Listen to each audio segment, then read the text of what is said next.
Причина 2013 жылғы есеп бойынша небәрі 395 адам тұратын Польшада орналасқан кішігірім ғана ауыл. Осындай кішкентай ғана ауыл бүкіл әлемге ең сұмдық қылмыс болған жер деген атпен танылып кетеді деп кім ойлаған? 30 мамыр кешкісін 26 жасар Владислав есімді азамат бір шаруа болып тұр деген сылтаумен әкесін үйдің жертөлесіне ертіп барады. Алайда әкесі Витольд ол жертөледен енді тірі шықпайтын еді. Жертөлеге келгеннен соң баласы әкесін алғаш электрошокермен талдырып тастауға тырысады. Дегенмен бұдан түк те шықпайды. Қатты қорыққан Витольд өзінің есінен адасқан ұлынан қашқысы келгенімен Владислав оған мүмкіндік берген жоқ. Алдын ала дайындап қойған жүзі өткір бұрағышты алып, әкесінің мойнына және жүрегіне сұғып алады. Мұндай ауыр соққыдан Витольд сол жерде көз жұмады. Ал қылмыскер болса, бұнымен тоқтап қалған жоқ. Оның мақсаты әкесін жай ғана өлтіру болмады. Ол оның тек қана бірінші қадамы еді.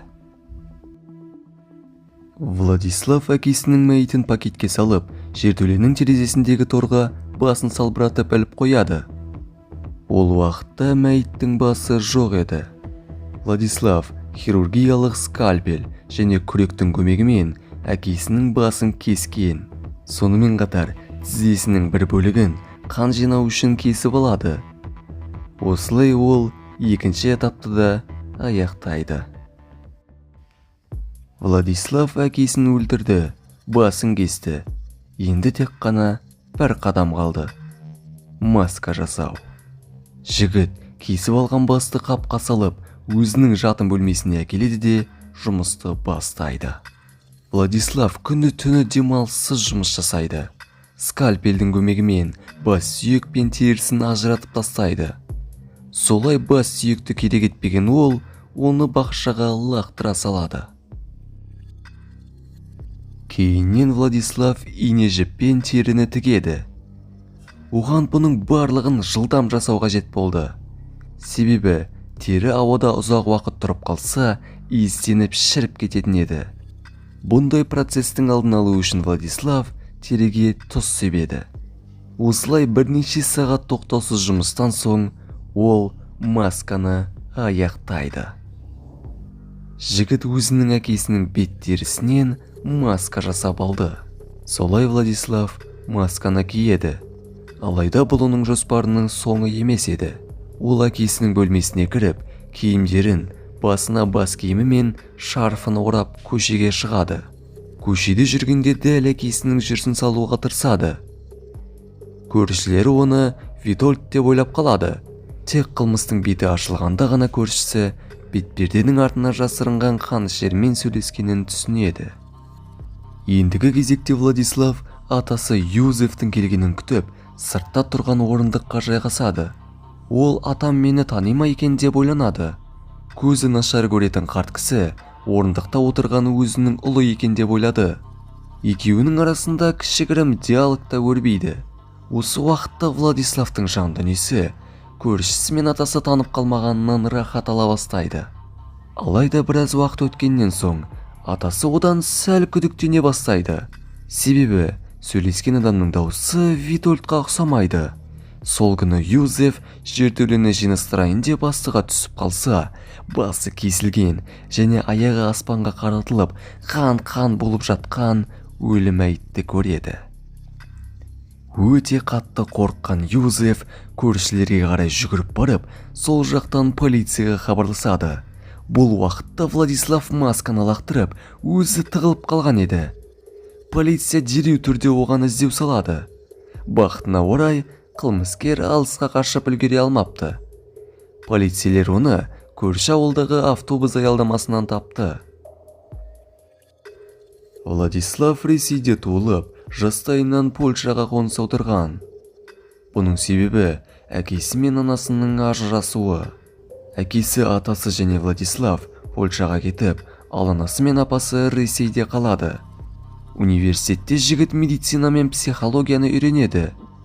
Алайда уақыт өте оқуын тастап кетеді. солай тұрақты жұмыста таппай, ақыр соңында үйде спортпен шұғылданады. Достары Владиславты жақсы адам ретінде суреттейді. Бірақ жігіттің ішінде осындай сұмдық іске баратын алып жылан жатқанын кім білген? Владислав өз әкесін өлердей жек көрген екен. Польшаға кетер алдында Витольд әйелі мен қызын көк тиынсыз қалдырады. Кеткеннен соңда бірде-бір хабар алмайды. Бұл себептер Владиславтың ашуын күн өткен сайын келтірген екен. Сотта жігіт адам өлтіргенін мойындайды, бірақ бұны өзі қылмыс деп санамады. Ол, әкем мен үшін сол сәтте көмекті қажет еткен жәбірленуші рөлінде болмады.